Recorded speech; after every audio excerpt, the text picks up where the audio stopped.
ഒരു കഥയുണ്ട്. ഈ കഥ നിങ്ങൾക്ക് പലരെയും ഇതിനോട് കമ്പയർ ചെയ്യാനൊക്കെ തോന്നും. പക്ഷെ അവരെ നിങ്ങൾ മെൻഷൻ ചെയ്യേണ്ട ആവശ്യമൊന്നുമില്ല. നിങ്ങൾക്കിതിൽ നിന്ന് എന്താണ് മനസ്സിലാകുന്നത് എന്നൊന്ന് കമന്റ് ചെയ്താൽ വലിയ സന്തോഷം. കഥ ഇങ്ങനെയാണ്. കാട്ടിലെ രാജാവിൻ്റെ കല്യാണമാണ്. എല്ലാ മൃഗങ്ങളെയും ക്ഷണിച്ചിട്ടുണ്ട്. എലി മുതൽ പുലി വരെയുള്ള എല്ലാ മൃഗങ്ങളും ഉണ്ട്. അങ്ങനെ സദ്യയുടെ സമയമായപ്പോൾ എലിയും പുലിയും തൊട്ടടുത്താണ് ഇരിക്കുന്നത്. എലി എന്തോ ഒരാവശ്യത്തിന് "ഓ സഹോദരാ" എന്ന് പുലിയെ വിളിച്ചപ്പോൾ പുലിക്ക് ഇഷ്ടപ്പെട്ടില്ല.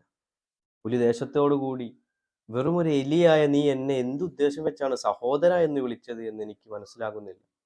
ആ സമയത്ത് എലി പറഞ്ഞൊരു മറുപടിയാണ് നമുക്ക് പലരെയും കമ്പയർ ചെയ്യാനും പലരോടും സാമ്യമൊക്കെ തോന്നുന്നത്. മറുപടി ഇങ്ങനെയാണ്: "വിവാഹത്തിന് മുമ്പ് ഞാനും ഒരു പുലിയായിരുന്നു. അതിന് ശേഷമാണ് ഞാനൊരു എലിയായി മാറിയത്." കഥയാണ്. പലരെയും നമുക്ക് മനസ്സിലേക്ക് കടന്നു വരാം.